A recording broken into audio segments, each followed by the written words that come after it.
Aujourd'hui, c'est une trottinette pensée pour ceux qui veulent un engin solide, léger et performant. Je veux bien entendu parler de la Easinwheel GT2. Ici, pas de plastique, le cadre est en alliage de magnésium. Un engin solide, léger et performant que je vous présente. Elle possède un moteur de 1200 watts, 60 km d'autonomie, des pneus de 11 pouces et elle ne pèse que 22 kg. Ce que je vous propose, c'est de la découvrir ensemble. Le carton est épais, alors ce qui nous donne un colis plutôt costaud. Alors je n'ai pas relevé de traces de choc ni de coins enfoncés, ce qui est plutôt bon signe. Alors tout simplement parce que si le carton arrive abîmé, ce qu'il y a dedans, ça a trinqué pendant le voyage. Et là, visiblement, ce ne sera pas le cas. À l'intérieur, tout est bien calé, avec ces blocs de mousse dense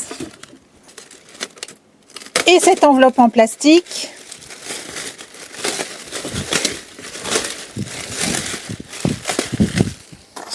Ça inspire vraiment confiance. Il n'y a pas de jeu, il n'y a rien qui se balade. C'est parfait.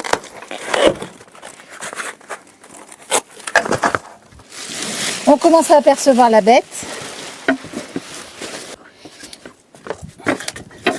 Et la voilà libérée. Et là, grosse surprise, la GT2 nous est arrivée totalement montée. Juste le phare avant à fixer sur la potence. Pas de puzzle à assembler, pas de vis à chercher au fond du carton. Franchement, c'est appréciable. On déballe, on serre une vis et c'est prêt à rouler. Pour fixer la potence, rien de plus simple. Je la relève et je la sécurise à l'aide de cette molette.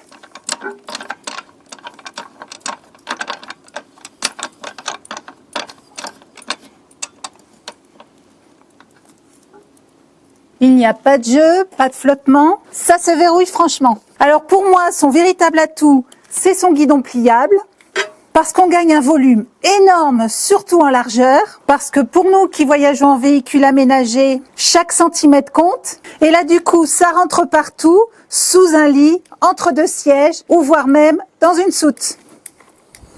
Vous l'avez vu, la mise en place de ce guidon est ultra rapide. On déplie, on visse et c'est en place. Dans le carton, on y retrouve aussi ce petit coffret souple à fixer sur la potence à l'aide des velcro déjà cousus dessus. Et une fois en place, ça tient bien.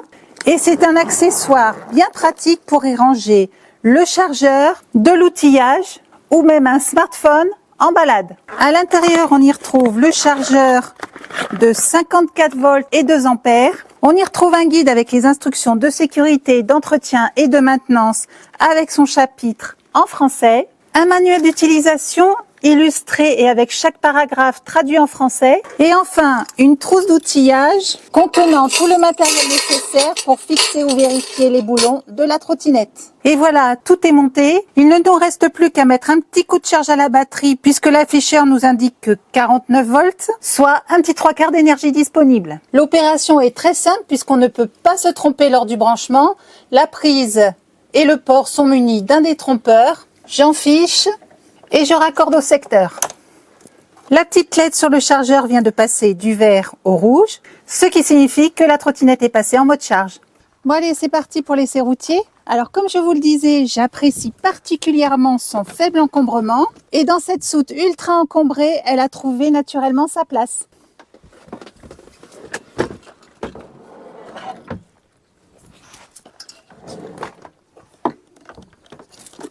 Alors c'est pas un petit jouet, 24 kg sur la balance.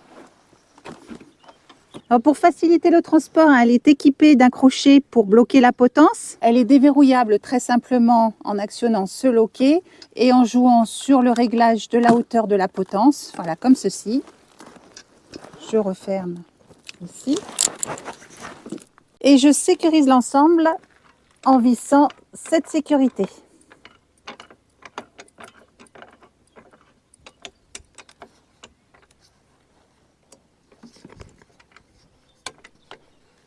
Je vérifie qu'il n'y ait aucun jeu, là c'est parfait. Et je déploie mes 2 branches du guidon. On sécurise l'ensemble. Voilà, la trottinette est prête à rouler.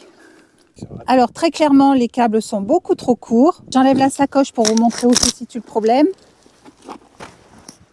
Les câbles deviennent beaucoup trop courts, comme vous le voyez, quand je règle la hauteur de ma fourche. Donc la hauteur idéale se situerait à peu près ici, afin que mes câbles puissent être connectés. Voilà, c'est parfait ici. Et la hauteur semble être idéale pour ma taille.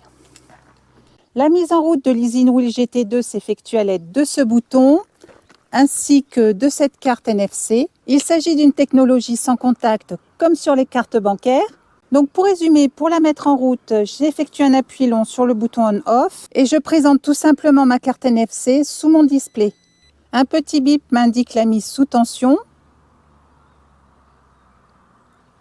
Et la voici qui est prête à être utilisée. Comme vous le voyez, elle est équipée d'un affichage en couleur qui regroupe les informations principales et quelques commandes. On y retrouve la vitesse en instantané, le niveau de batterie en volts ainsi qu'une jauge graphique. On y retrouve également le compteur kilométrique partiel ou total, le niveau de puissance moteur réglable à l'aide de ces touches de 1 à 3 et on y retrouve les indicateurs de phare et de clignotant. Elle est équipée d'un phare avant LED, d'une jolie signature bleue sur le desk et d'un phare LED arrière. La mise en route s'effectue à l'aide de ce bouton et ici nous retrouvons la mise en route des clignotants gauche et droit. Alors notons-le, à l'arrière uniquement et totalement invisible en roulant. Alors le casque n'est pas toujours obligatoire en France et ici c'est le cas, mais il reste bien entendu indispensable pour la sécurité.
Alors très clairement, c'est pas le terrain idéal pour elle.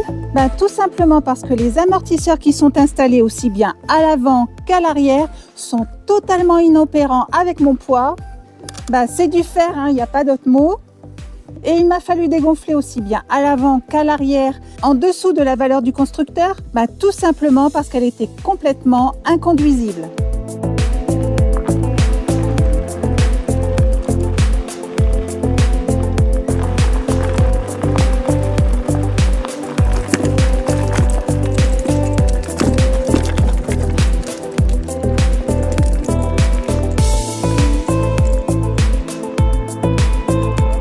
Ça y est, ça c'est son terrain de prédilection.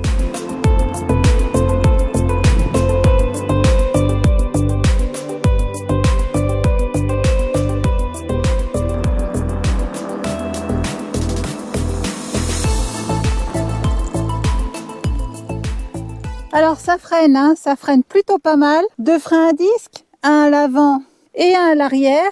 Alors largement suffisant pour freiner la bête à 25 km/h. Sachant qu'en mode déverrouillé, elle peut atteindre une vitesse située entre 40 et 45 km/h. Alors, on va remettre l'église au centre du village de suite. Alors, ce n'est pas 1200 watts de puissance moteur comme annoncé sur le site du fabricant, mais un moteur de 1000 watts et 48 volts. La batterie, quant à elle, est bien conforme à la description du constructeur. C'est une batterie de 48 volts et 15 ampères. Et la vitesse annoncée en mode déverrouillé de 60 km/h sur le site se situe plutôt aux environs de 40-45 km/h maximum. Côté autonomie, c'est pas mieux. 60 km annoncé par le fabricant Elle a réussi en gardant les mêmes performances à en faire que 25 km. Alors, il ne me reste plus que 2 barres sur la jauge et 47 volts. Et je peux vous dire que le manque de performance commence vraiment à se faire ressentir. Bon, allez, ce que je vous propose, c'est qu'on la pousse dans ses retranchements.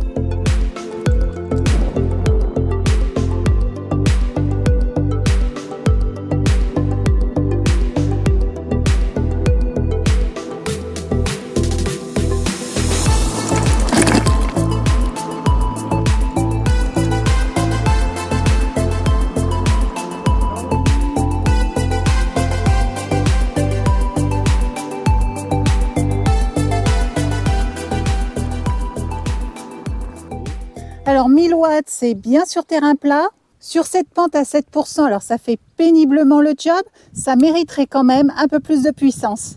Elle est équipée de pneus off-road de 11 pouces, totalement inutile car comme vous l'avez vu, le off-road n'est pas son terrain de prédilection. Peut-être serait-il plus judicieux de les remplacer par des pneus route pour lui enlever cet effet pâteau.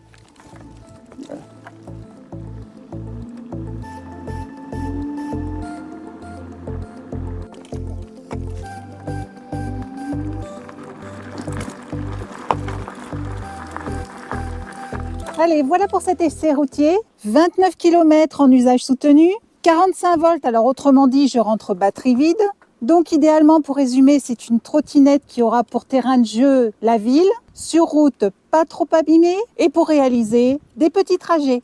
Voilà pour cette vidéo, j'espère qu'elle aura répondu à toutes vos questions. Vous retrouverez le lien pour accéder à la fiche produit dans la description sous la vidéo, et à bientôt pour de nouvelles présentations.